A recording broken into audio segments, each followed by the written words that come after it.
Hi friends! It's almost time for county fair here, and with that comes a lot of reflecting about the kids and their growth doing livestock projects.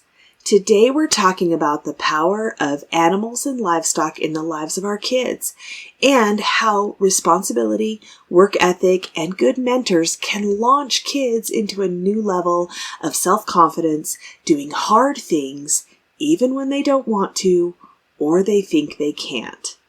Whether you're interested in 4-H, FFA, or giving your kids the responsibility of raising livestock outside of a formal program, this episode gives insight into some unexpected benefits when kids grow up raising animals. Let's get to it. Hey friends, welcome to the Get Goatwise podcast. Are you longing to raise goats and other animals for food but don't know where to start? Do you want to be more self-sufficient and less dependent on the grocery store? Do you wish you had a mentor to walk you through raising livestock? Hi, I'm Millie, animal scientist, cattle girl turned goat rancher, co-owner of Dry Creek Livestock, and simple living enthusiast. For 15 years, I've been on a mission to raise all of our own meat, eggs, and dairy. Here, we'll talk about raising goats and other homestead livestock, how to create sustainable animal management systems that actually work, and a bit of off-grid life with kids and livestock. If you're ready to take control of your food supply, raise livestock with confidence, and provide your family with the most nourishing meat, eggs, and dairy available, you're in the right place. Kick off your muck boots, pour a cup of coffee, and let's talk livestock. Hey there! Here's what's happening on the ranch. Last week, we set up the new working facility we got from Lakeland through the grant we were awarded by Kinder Ground. We sorted all the goats, deciding which ones we're going to sell and which we're going to keep for now. I'll explain more about what we're doing in an upcoming episode, but we are selling quite a few does with kids, some mature does, and replacement does, so it was fun to use the crowding tub, chute, and easy clamp to do the sorting. It was definitely easier on the people and the goats to have a way to sort things without catching and holding every single one. After we sorted off the sale goats, we hauled them into town where we have 5 acres of ground my dad owns that we irrigate and hay, but this year we didn't grow enough grass to make it worth cutting the hay, so we're grazing it instead, and putting a little flesh on these goats that have been out working before we sell them. They look really good already. Some are just a little on the thin side, which is what we expect for the way they're grazing right now. Farmers Market was good last week, and I'm taking this next week off for county fair. We've had a couple of cold mornings. Yesterday was 34 degrees on our thermometer, so I expect it froze down by the river. The cool night made for good sleep, though. We are in the final push to county fair. So we're squeezing in those preparations around the regular daily chores, practicing showmanship, ironing clothes, writing thank you letters, talking to potential buyers, packing up show supplies, and generally making a mess of the barn. The pigs, goat, and steer are clipped, and Sage and I have been off helping some first-year kids clip their pigs. This last week leading up to fair is my favorite part of the kids' 4-H livestock projects. It's intense, but so fun to see the kids polishing their showmanship skills and shining up their animals.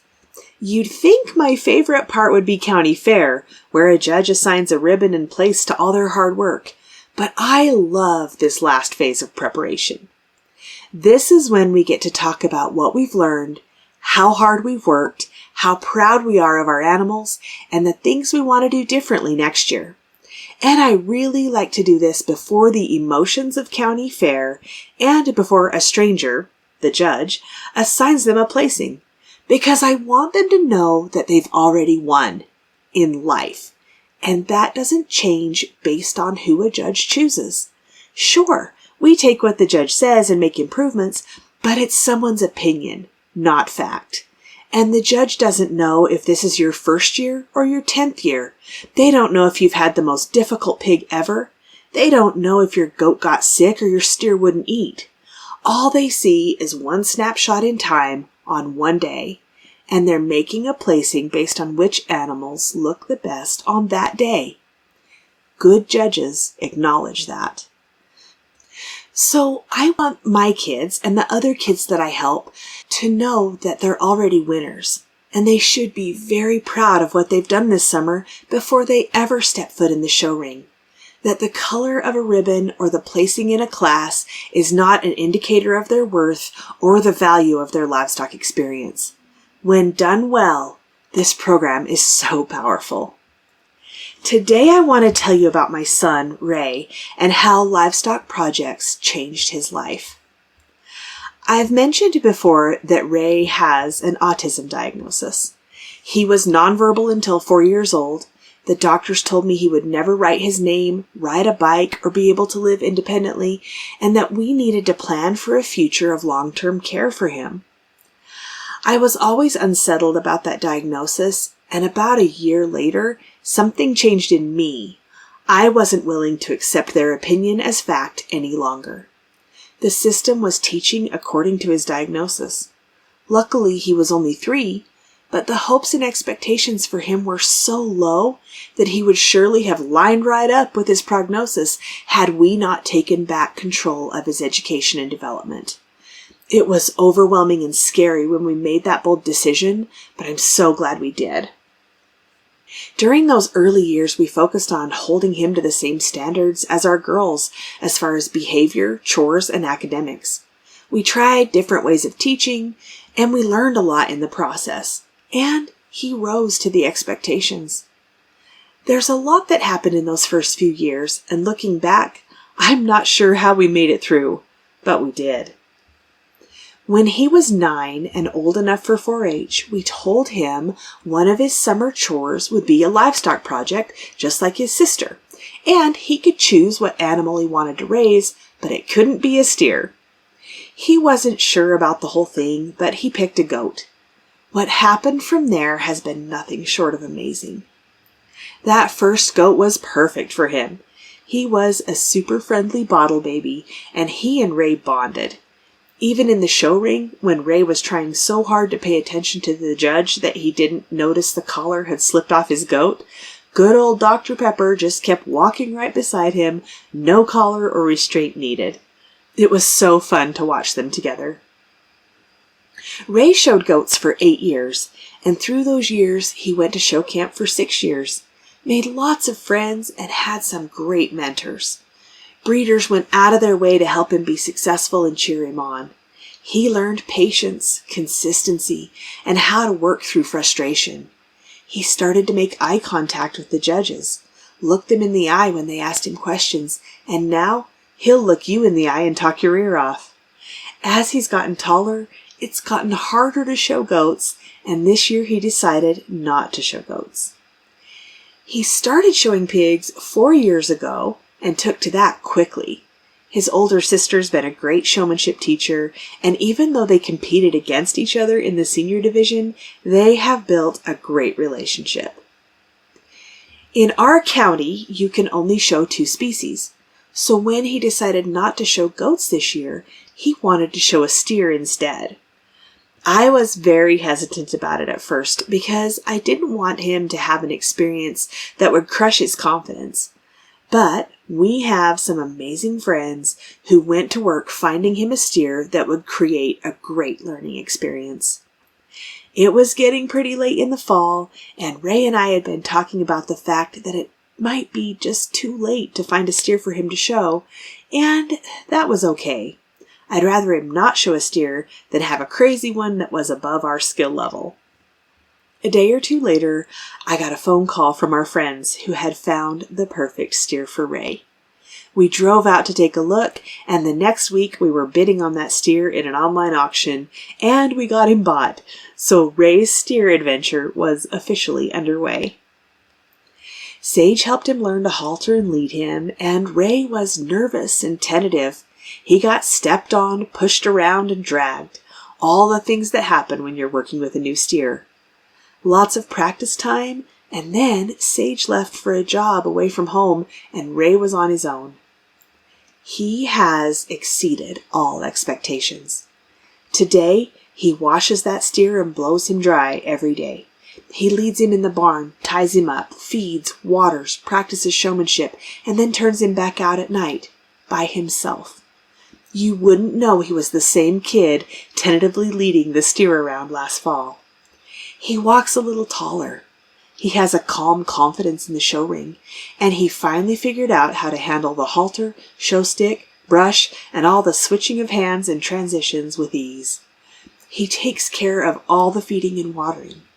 More importantly, he's figuring out how to pivot and adjust when things don't go as planned. He's noticing when something changes. Yesterday, we were talking as he thoughtfully scratched Sherman's back and said how much he's going to miss him. And I'm going to miss Sherman too. I mentioned that we were looking for the perfect steer for Ray, and we found him. But even more important are the people we have on Ray's team. The ones who encourage him, teach him, and cheer him on. Jace and Meadow feel like part of our family, and we love when we get to stay up way too late in the barn, laughing and joking with them, clipping steers, reviewing feed plans, and making memories. Daryl has been a longtime mentor. Ray thinks the world of him, and I'm on the phone with him all the time talking feed strategies, average daily gain, and goals. We really have the best people who make my son feel heard, encouraged, and important, and I'm so grateful for them. So here we are, just a few days from County Fair, and we've already won. Not ribbons, not buckles or banners, but life lessons and relationships that will last long after the ribbons fade and the buckles tarnish. And that little boy who couldn't look anyone in the eye, form a cohesive sentence, write his name or ride a bike, he's now a 17-year-old young man who presents himself with confidence, makes eye contact when he speaks to you, communicates clearly, writes his name in beautiful cursive, rides his mountain bike at speeds that scare his mom, and he shows Livestock like a champion, with the ribbons and buckles to prove it. And I couldn't be prouder.